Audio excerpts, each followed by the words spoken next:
Sir sir sir sir sir sir thank you.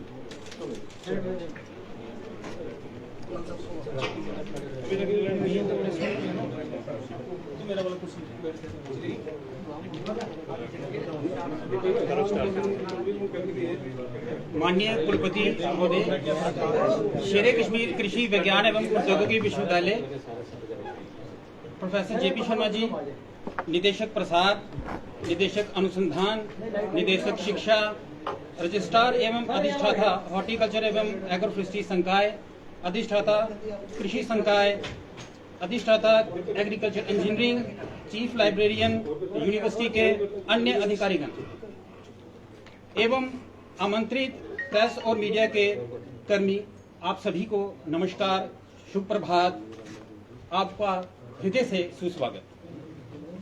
Indian ecological society star Jammu के सहयोग से अक्टूबर 13 से 15 2022 को अंतर्राष्ट्रीय कार्यशाला आयोजित कर रही है।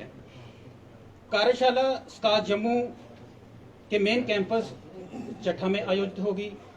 सर्वप्रथम मैं इंटरनेशनल कॉन्फ्रेंस के ऑर्गेनाइजिंग सेक्रेटरी और कोऑर्डिनेटर डॉक्टर राजेंद्र पैशन साहब से अनुरोध करता हूं कि वह इस इंटरनेशनल कॉन्फ्रेंस के विभिन्न पहलुओं पर रोशनी डालते हुए आप सभी को संबोधित करें। नमस्कार आप सबका, आपका स्वागत है कि आप ये प्रेस कॉन्फ्रेंस कवर करने आए ऑनरेबल वाइस चांसलर सर की इस कॉन्फ्रेंस के बारे में। इंडियन इकोलॉजिकल सोसाइटी 1974 में डॉक्टर E.S. अटवाल साहब थे, जो इंडिया में बी कीपिंग के फादर माने जाते हैं, उन्होंने एस्टेब्लिश की थी।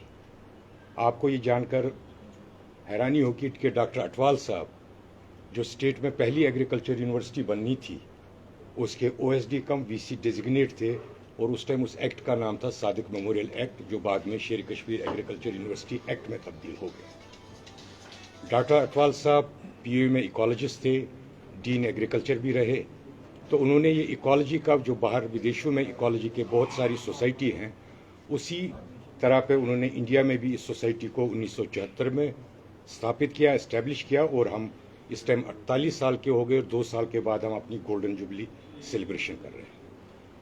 तो ऑनरेबल वाइस चांसलर सर ने जब यहाँ ये इन चीज़ों का जो कॉन्फ्रेंस कराने का या बाकी एकेडमिक और एक्सटेंशन एक्टिविटी कराने का, इन्होंने कहा कि एक इकोलॉजी रिलेटेड कॉन्फ्रेंस हो जाए जिसमें सारे मल्टी डिसिप्लिनरी साइंटिस्ट इंडिया और बाहर से आए।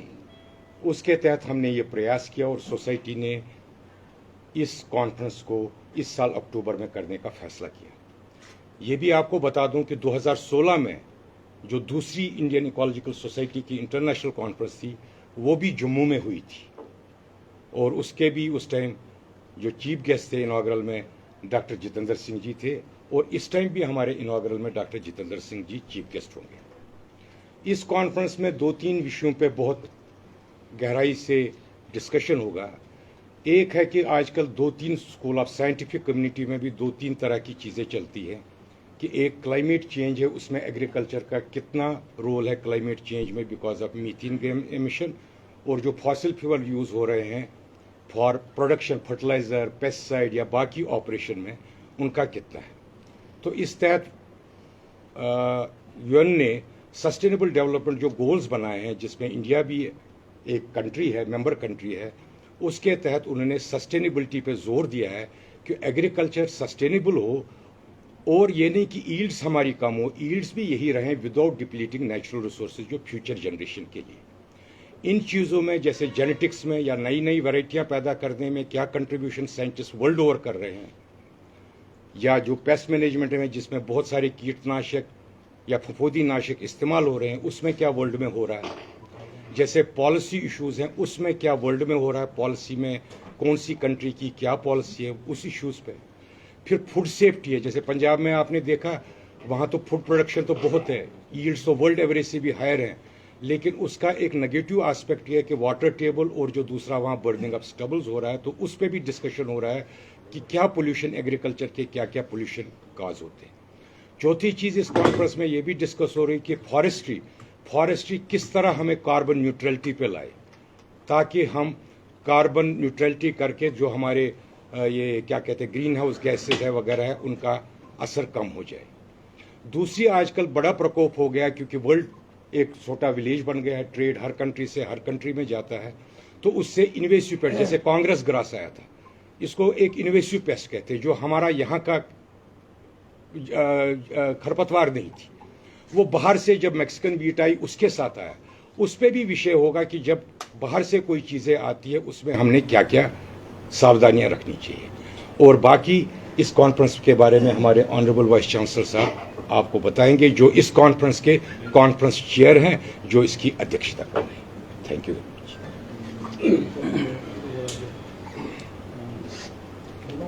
आप सभी का बहुत बहुत स्वागत है। आप इस इंटरनेशनल इवेंट को कवर करने के लिए आए हैं, और जो डॉक्टर पेशन ने बताया, ये जो विषय है ये भारत का नहीं, जो पूरी दुनिया है, और ये एग्रीकल्चर से नहीं हर व्यक्ति से जुड़ा हुआ है। और भारत की बात करें तो हमारा जो देश है वो तो पूरा एग्रीकल्चर पर आधारित है। 67% लोग एग्रीकल्चर पर निर्भर करते हैं, 52% लोगों को रोजगार एग्रीकल्चर देता है, और जो इसकी इकोनॉमी है मुझे लगता है 50% इकोनॉमी एग्रीकल्चर से आती है। तो दूसरे देशों में तो पॉल्यूशन और ये इन्वायरमेंटल इशूज़ हैं, लेकिन हमारे देश में एग्रीकल्चर एक लाइवलीहुड का एक इशू है कि हम इसको एग्रीकल्चर को किस तरह से कहाँ ले जाना चाहते हैं। अब बात आ रही है, जैसे पेशन साहब ने भी बताया कि हमने फूड सेल्फ सफिशिएंसी हासिल कर ली।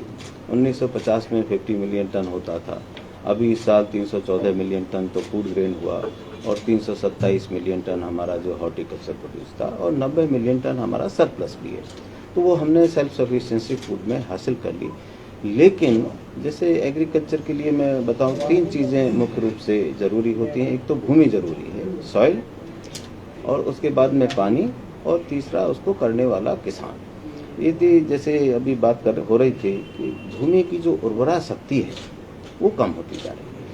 आप देखें जो प्रोडक्टिविटी बढ़ रही है, और जो ऑर्गेनिक तत्व हैं, जो भी नाइट्रोजन, फास्फोरस, पोटास या 10-12 और तत्व होते हैं, वो सब ज़मीन से लिए जाते हैं, तब हमारी फसल आगे बढ़ती है। और यदि हम ज़मीन से जो है उसको दोहन करते रहें, लेते रहें, लेकिन उसमें डालें कुछ नहीं, तो आगे इसकी उर्वरा शक्ति जो है ख़त्म हो जाएगी। हम धरती को माता कहते हैं, माता इसलिए कि सारा कुछ उससे हमें मिलता है। लेकिन जब हमारी माता बीमार हो जाएगी, जो हम उससे निकाल रहे हैं उसमें डाल नहीं रहे, तो ये हमारे आने वाले समय में जो है विकट स्थिति हो जाएगी। और प्रोडक्शन बढ़ाना मजबूरी है। पूरे विश्व के स्तर पर देखें तो 2050 में जो खाने की आवश्यकता होगी वो 70% खाना हमें जो उत्पादन है बढ़ाना पड़ेगा। जो आज का स्तर है उससे 70% बढ़ाना होगा। यानी कि हमें क्रॉप इंटेंसिटी भी बढ़ानी पड़ेगी, उसकी प्रोडक्टिविटी भी बढ़ानी पड़ेगी। ज़मीन हम बढ़ा नहीं सकते, ज़मीन बशर्ते कि कम होती जा रही है। 30-35 साल भी हम पढ़ते थे कि 143 मिलियन हेक्टेयर है, आज भी हम कहते हैं कि हमारे पास 143 मिलियन हेक्टेयर है, जहाँ के वो कम भी हो गई है 138 मिलियन हेक्टेयर। तो ज़मीन तो कम हो रही है, लेकिन भोजन की आवश्यकता अधिक हो रही है, तो हमें उत्पादन तो बढ़ाना है। लेकिन इसमें जो चर्चा की जाएगी सेमिनार में कि उसको सस्टेनेबल ग्रोथ कैसे हो, सस्टेनेबल प्रोडक्शन सिस्टम्स कैसे हों, बिना भूमि की उर्वरा शक्ति को गंवाए हुए कैसे हम अधिक आमदनी ले सकते हैं। दूसरा, पानी की बात हो रही थी।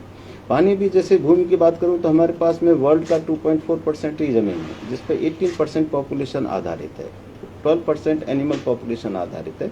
और जैसा मैंने बताया, बड़े गर्व की बात है कि हमारे पास 90 मिलियन अभी भी सरप्लस है। उसी तरह से पानी की बात करें, पानी भी हमारे पास वर्ल्ड का ओनली 4.2%, और वो भी कम होता जा रहा है। एक आंकड़ा मैं दूं, 1950 में 5000 cubic metre per hectare agriculture के लिए मिलता था पानी, आज वो 1400 रह गया है। यानी कि पानी भी घटता जा रहा है, ज़मीन की उर्वरा शक्ति खत्म हो रही है।